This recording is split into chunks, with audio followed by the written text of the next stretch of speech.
Hi there, Prairie Plant Girl here. So last night I came out quick and picked just a whole basket full of tomatoes off of my tomato plants, and as you can see there's going to be a whole lot more coming soon. So I decided today I'm going to be making some pasta sauce. It's a recipe I found in a magazine years ago, and I like to make it up in large batches, and then I freeze it or can it, and I can have it to use all winter. We had enough last year to get through the entire winter, using it on all sorts of pasta dishes, and I threw it in some, chilies and things as well once in a while.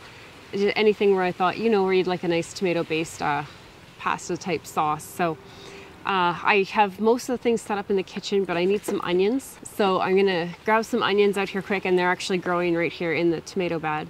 So I'm gonna grab some onions real quick, and I might even grab a bit of celery. I do like to put a little bit of celery. It's not actually in the recipe, but I like to have some celery in the sauce as well. So let's get some onions and some celery and get back in the kitchen and get cooking. So I'm quadrupling the recipe. It calls for onions. The recipe calls for 1 onion per batch, and so I'm going to look for 4 onions here. I didn't realize these are the red ones, so I'm going to look around and see if I can find some white onions, because I think, or yellow, I think they would be nicer in this, and then I'll get those picked. So it looks like on this side I have some Superstar white onions. So they're not super huge this year, so I'll probably grab a few more than 4. Like that. That's a pretty small onion.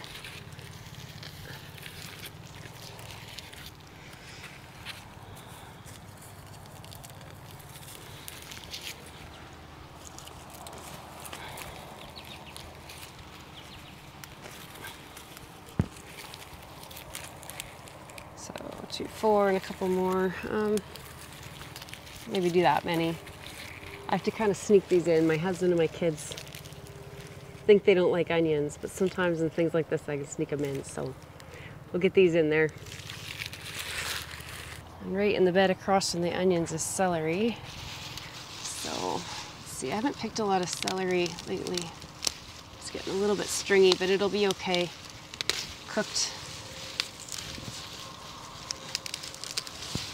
When it's so hot and dry like this, it's hard to keep celery real nice. I think that'll be enough just to add some of that celery flavor, and the leaves will be great in there too. So it looks really nice still. It seemed a little bit stringy when I pulled it. So we'll see how that goes. Okay, so I got my onions and my celery, and I better remember to go grab that red onion I popped out. I'll use it in something else. We'll go get some tomato sauce cooked up, and with any luck I'll have time today. I'll actually have extra tomatoes, so I'm going to make some salsa as well. But this will get me started. So let's go in the kitchen.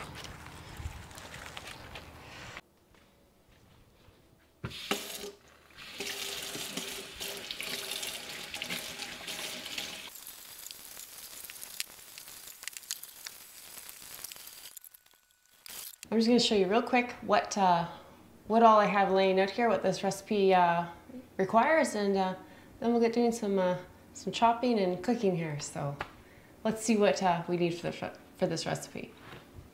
First, if you want to pause and have a look at that, that's roughly the recipe there. This recipe is based off of 30 ounces of tomatoes. And I weighed out my tomatoes, and I still have, these are all extra tomatoes here in this basket from what I picked last night. Like I said, I'll probably make a salsa or something with them. But this bowl here contains roughly 30 ounces. Now it's 30 ounces of chopped tomatoes, so I've measured them out to be just a little bit more. And I used to go to the trouble of seeding and skinning and all that with these, but I use my Immersion Blender, and I don't find it to be a big issue now. So anyways, that bowl's about 30 ounces. So is those 3 tomatoes. Those are Amish paste tomatoes. It's the first year I've grown them. Look at those, they're huge. Beautiful tomatoes. I mean, they're not all that big, but there's another one over here in this batch. I did get some cracking on them, but most of my tomatoes cracked. It's so dry, and then even with me just watering consistently, I'm getting cracking, I think. And then here's some others. So all those kind of piles are each 30 ounces. This 3 tomatoes is a pile, and then the bowl there. So 30 ounces can look pretty different depending on the tomatoes. Most of the tomatoes I have here are paste tomatoes. And then to round out the 30 ounces here, I did grab, this is a mortgage lifter. I think I have another one in there. This is, oh, that's an Amish paste. I thought I had a black crumb in here, I guess I don't. And then some, I think these are all Manitoba, these smaller ones. That might be an Elizabeth paste tomato. That's a Manitoba. So most of them are paste tomatoes. So it'll be a little bit drier tomatoes, and then just a few others mixed in. Okay, so like I said, I showed you the recipe, but what you're gonna need is bay leaves. So I have 4 here, because I'll need 4 for the recipe. And this is an Italian herb seasoning mix. So it says you need 2 teaspoons per about 30 ounces, and I have 8 there. You're gonna need some olive oil, so I just have my favorite brand of olive oil there. And that's just for kind of frying up like the onions and the garlic. And I'll put the celery in there and just get those things started. So it says 2 tablespoons. I probably won't wind up using quite that much. Just, I find you don't usually need to kind of add up quite so much in multiples when you're doing a bigger batch. I'll need a little bit of salt. Now, I don't think my recipe actually has salt, but when I taste in the end, I usually wind up adding just a little bit of salt. So there's some sea salt there. This recipe calls for canned tomato paste. And sometimes I find it's really runny and I need to add some tomato paste just to kind of thicken it up. And sometimes I actually add a little bit of water. So it'll just kind of depend with these tomatoes what I wind up adding in the end for that. And then that, I think, also maybe adjusts how much salt I need. Some tomatoes are saltier flavored, and some tomato paste, I think all tomato paste maybe has salt added. So you have that. Then I was supposed to have 1 large onion, and I grabbed what I have there, 2, 4, 6, 8 kind of small to medium onions. The recipe doesn't call for celery, but I like to throw some celery in, and I have probably about 8 stalks of celery there. Supposed to have 3 large cloves of garlic, and this is the garlic from last year, and I'd started to actually divide them up, but then the wind's really getting up outside, so I thought I better go do what I need to do outside before I got too busy in here. So I have that one there, and then I've got these heads of garlic here, and these aren't overly large, so I might wind up using all of these. There's a couple more little cloves here, so we'll just kind of gauge what it looks like and go from there. The recipe calls for a 1/4 teaspoon of hot pepper flakes for the 30 ounces. These are flakes that I made up from some chilies that I grew a couple of years ago. I still have some flakes left. Now, my family, I like hot, spicy things. My family's not so fond of that, so I probably won't use the full amount that it calls for, but I will add a few in. And then I can always add to my own plate if I need later on, when I'm using this later in the season. I like to use these containers if I'm freezing them. I think it's Ball brand or Bernardin. I think they're kind of the same company. Yeah, it says Ball on it. You probably can't see. But it's just a plastic container, and it's a screw-on lid, and it doesn't leak. And they actually, if I can get them apart, they stack really nice, so you can see that they'll bed into the lid of the other container, so they're easy to take down to the freezer and put in there, and they'll all hook together really nicely so they don't get lost and jumbled around. And then they're easy to store because the lids all stack together, or stay together pretty well. Apparently I can't do that with one hand. And then they all nest together. So they're just easy to store when I'm not using them, so I like them for that. I have trouble sometimes getting my hands on them, but if I can find one, I'll put a link for these down below. And you can usually find links for anything I use that I can find a link for. I'll put a link in the description box below, so if you're ever interested, just have a look. I also have some of my canning things out here because I suspect I'll have more tomato sauce than I have jars for, and I do can this sauce. This sauce isn't a recipe made for canning, it's made for freezing or just making and using right away. So if you decide to can it, do that at your own risk. I did it last year and they lasted through the year really well and I had no problems, but that's your choice to make, and you might want to just stick to freezing or making them in fresh batches to be on the safest side.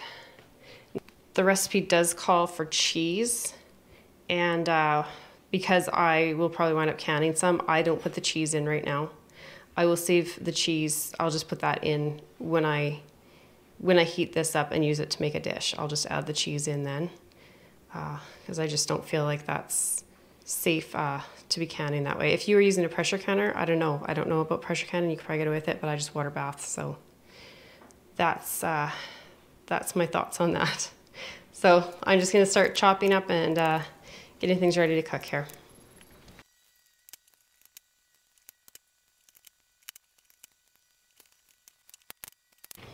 Now I'm just chopping these real kind of coarsely here because, like I said, I use an Immersion Blender in the end there, so I'm not real worried. Oh, these are strong. My eyes are watering.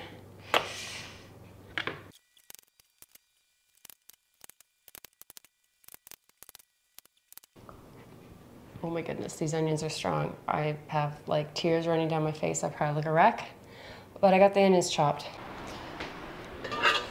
Okay, so I'm gonna get the onions and the garlic and the oil in here started.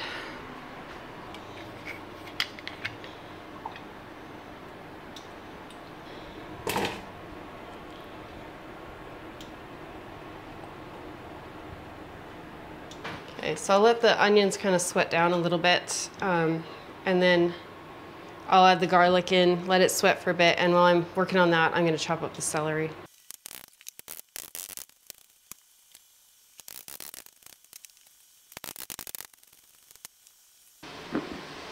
Okay, so I wound up leaving a couple of stalks of celery left. This is a little more than what I had for onions, so I think that ratio is probably enough there. The leaves hold a lot of flavor. The onions are starting to soften up. So I'm going to add in the celery.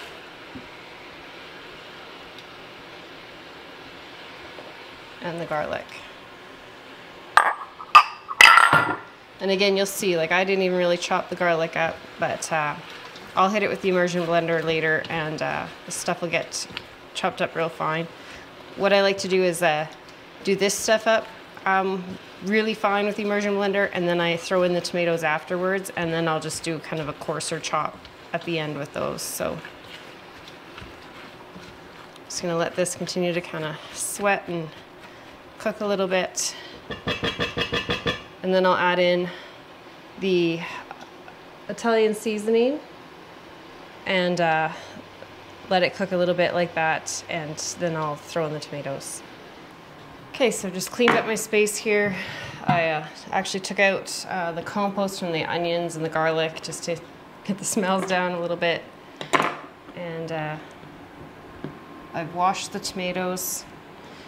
I mean, they're from my garden. I'm not really too worried about them, but it's been so dry and dusty that it's just nice to kind of get some of that off. So I don't worry a whole lot about getting the seeds and the skin and the core and everything too much here. If you're really concerned, about that. It's really easy to get the skin off. It just takes time and it gets the kitchen really hot, but you just get some like boiling hot or really hot water. You just cut the end off the tomato, or you just can even just score the bottom.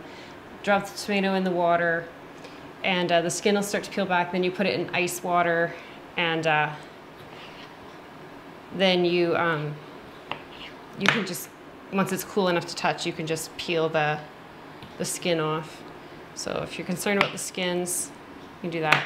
The core, like you see, that was a pretty good chunk of core there, so I took that out of that piece. This tomato has some real deep cracking, so I'm just gonna cut some of that out.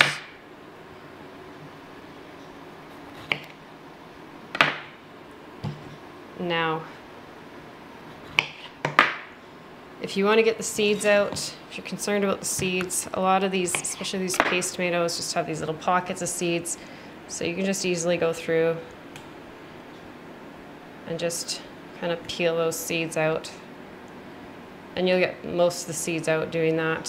So if the seeds are a problem for you, some people find them bitter. They don't really bother me. So, but you can take them out like that. That'll also cut down the juiciness, so if you're looking to make like a paste or something thicker.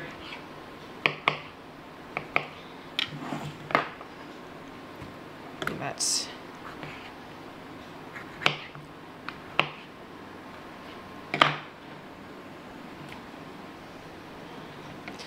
this is a great recipe if, like I said, if you're not canning.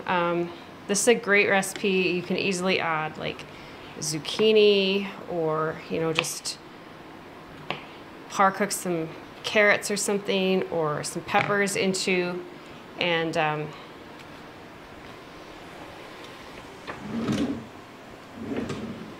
always forget to put a towel. I like a towel when I'm doing tomatoes, so I get juice everywhere. Anyway, so you could just add whatever vegetables you like into the sauce as you're making it, if you're just going to freeze it or if you're just cooking it fresh. And you get a lot of nutrition into them that way. Like I said, I've started to can this recipe the last couple of years, so I'm not comfortable with putting that many vegetables into it because I want to keep the acidity up. So if I want to add vegetables in later, I just do that when I'm making the dish. I'll just, grab some out of the freezer or something and just throw them in with the sauce. So I'm just going to keep chopping these up. So you can see the difference in how juicy they are. Like these, I don't know if these are aroma. I think these are San Marzano by the looks of them, some of these here, and they're not as juicy, whereas those Amish paste were a lot juicier. They're growing the same way, same place. So I'm just going to keep chopping these tomatoes, sweating these down. These have pretty much sweated down now to a point where I'm going to put the Italian seasoning, and I'll put 1 teaspoon of the chili flakes in for now, just to get it cooking in there, and then I can adjust the flavor later on. Okay, so I have my tomatoes all chopped up. My other veg and seasonings are looking really nicely cooked down and sweated off here. So what I'm going to do next is just use my Immersion Blender and just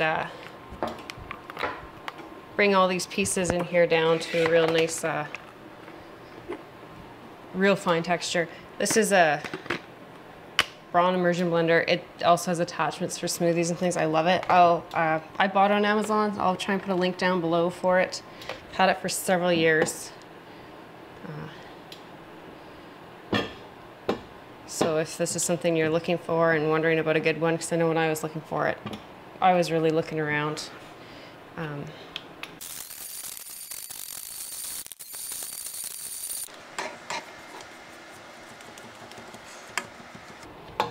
Always be careful when you're doing something in the immersion blender or anything around hot. Like we're making this a hot liquid and it does splatter around a little bit, so you just want to be careful you're not going to burn yourself or anyone else.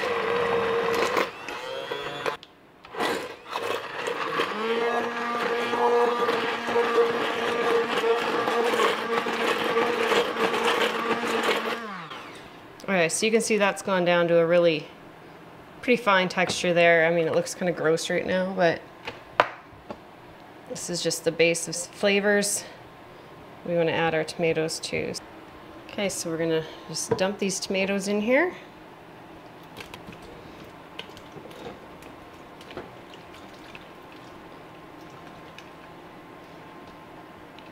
Almost could have used a bigger pot. I had this cool down there just so I could do the immersion blending there without burning myself. And now I'm just gonna kind of mix this together a little bit. And I'll let it cook for a few minutes and it'll get a little bit easier to stir as the tomatoes soften up. So I'll turn the heat up and I'll just let this kind of cook for a few minutes. Like I said, let the tomatoes soften up a little bit and then I'll come back. It'll only take 5-10 minutes, and then I'll come back, I'll put the bay leaves in and let this come down to a simmer and just let it simmer for a little while like that and get a lot of liquid out of the tomatoes, you know, get it nice and cooked up, and then I'll come along and I'll use the immersion blender again, and then I'll decide if I need any tomato paste or salt in it or anything else that I think if it needs more spice. Alright, this is boiling really nicely here now.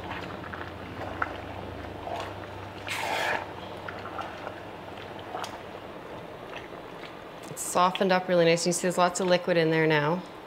So again, I'm just going to go through with the immersion blender and just kind of break up the chunks of tomato a little bit, and then I'll add in my bay leaves and let this just boil down a little bit. So I'm just going to turn it off and let it cool for just a minute. You might wonder, why did I bring it up to a boil if I was just going to cool it down again, but that's because I want to get that liquid drawn out of the tomatoes. It'll just make it blend up nicer and just do a better job that way. This is going to be really sloppy, so I'm going to throw an apron on. Then I'm just going to blend these down. I won't do them to quite the fine consistency that I did the other veg, but I will blend them down a little bit to get some of the chunks out. So you don't have to do this. You could just dice your tomatoes up real small or to the consistency that you like, or you could use like a potato masher, and you don't have to blend the onions and that up either. It's just that, like I said, my family is very opposed to those types of strong tastes and flavors. It's better if I can get it blended up small and mixed in. Not as offensive for them, so that's what I do. But if you like a chunkier sauce, then by all means make a chunkier sauce. That's the beauty of making things from your own harvest, is you can do them how you want them. Okay, so I think I got all the real big pieces out. Okay, so now it's, like I said, it still has a few chunks of tomato in it, but it's a lot more liquidy than it was before. So now's the part that takes the longest for this, I'd say, and that is just letting it come up to a boil, and then I'll turn it down to a simmer, and you just want to simmer it down to the consistency you want. And this is where that tomato paste will kind of come into play too, because it'll help to thicken this up. I'm going to put my bay leaves in. They'll give some nice flavor. And I'll wind up putting a little bit of tomato sauce in after a while, but first I like to just let it do its thing here.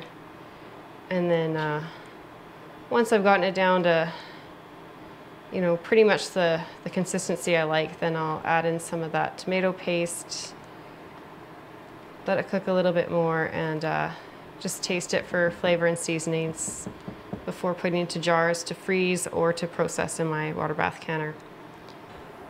So really, it's not too difficult to make up a nice batch of pasta sauce that I can, like I said, put away and preserve to have for the rest of this season. Now that won't get me through a whole year's worth. I like to make about 3 jars per month kind of thing is what I aim for. But this will get me off to a good start. While I was waiting for the tomatoes to come up to a boil initially there and let some of their moisture out, I weighed out about 4 pounds of tomatoes here, and I'm just going to make a real quick batch of the Fiesta Salsa. I'm pretty sure I have a video on this. I think it's called Salsa Time. I'll try and get a playlist together of some of my tomato recipes. It's good to know how to use them for a harvest.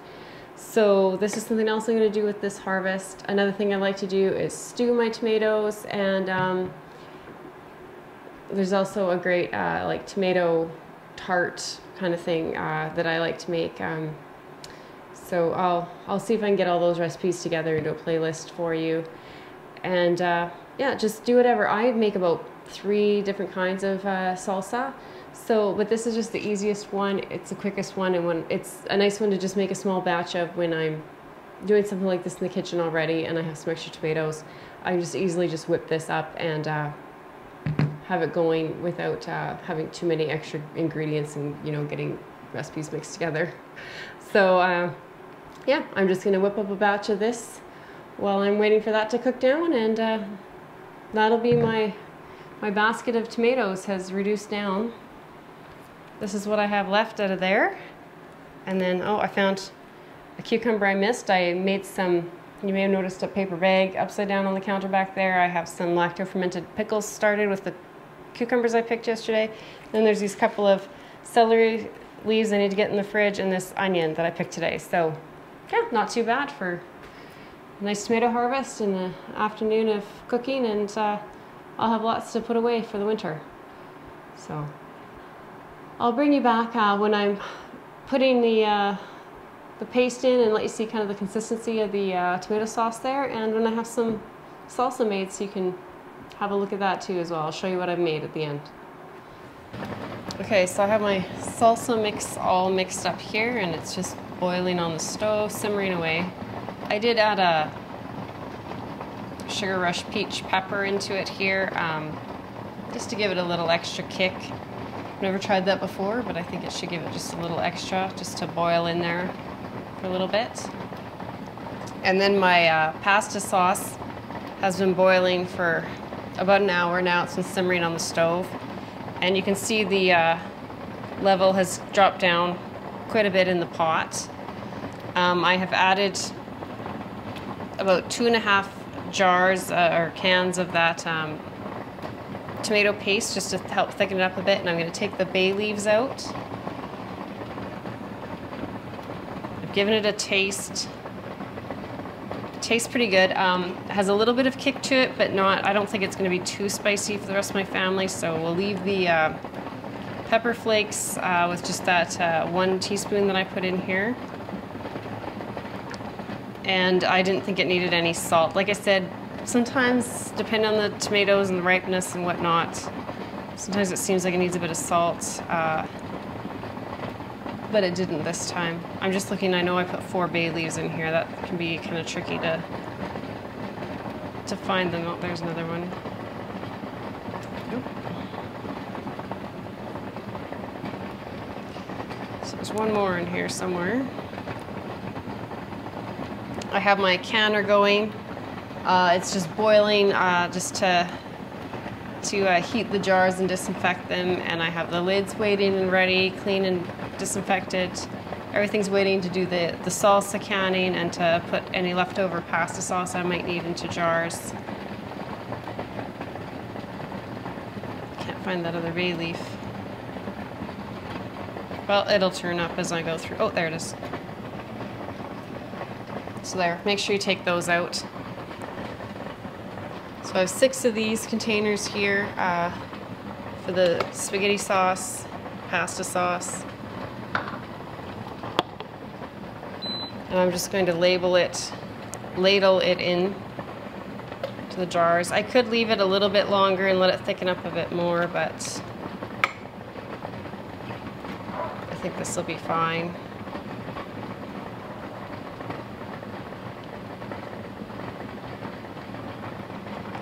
I like to give them a little bit of space there to expand because I am going to freeze these.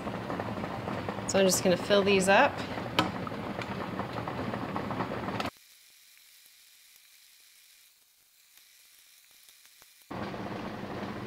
So there, those are ready. I'll just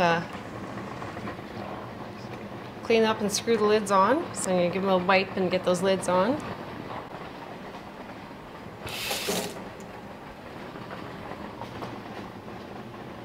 I'm just wiping them down because some of them I slopped on the sides. It's not something you need to do to get a good seal or anything like you do with regular canning.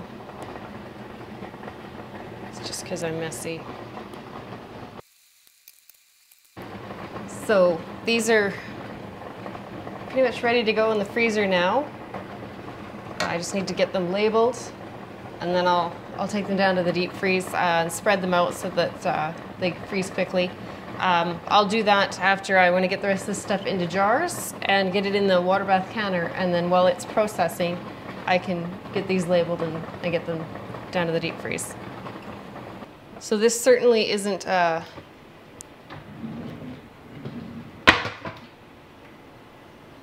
how-to canning video. This is not a how-to canning video.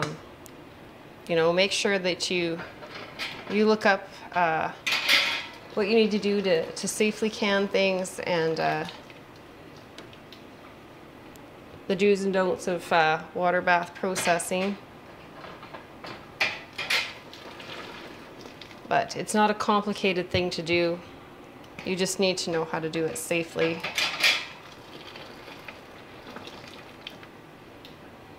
And Ball, Bernardin, any of those canning supply companies all have really good information online.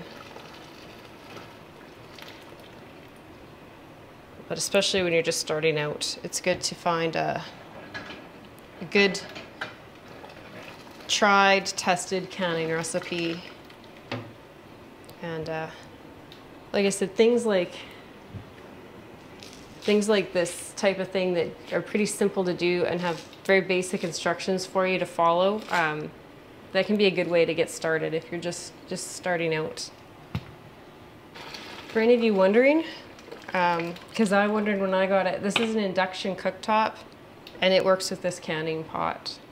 So if that's something you've been curious about as you're planning your canning purchases, it does work. I had one already, a pot, so I tried it on and it worked. This is actually my brother's that I borrowed from him because it's a little bigger than the one I have.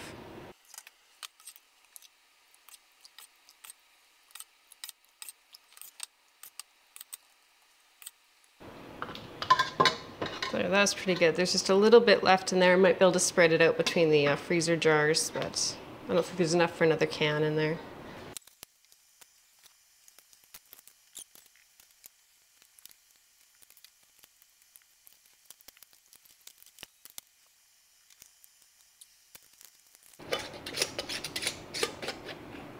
Just finger tight.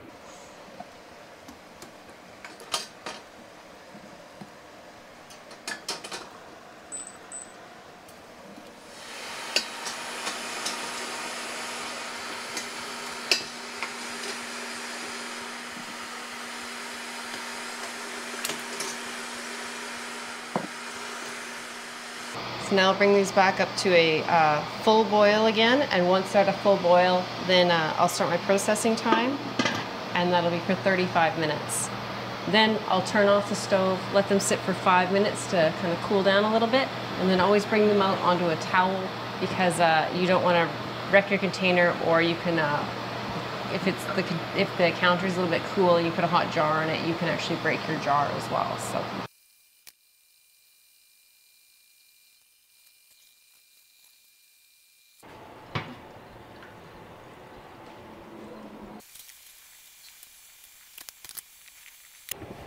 Okay, so I got the canning done for the salsa and the couple jars of pasta sauce that I had there. So that's some of my harvest ready to store and be used over the winter. So I'm very happy with that.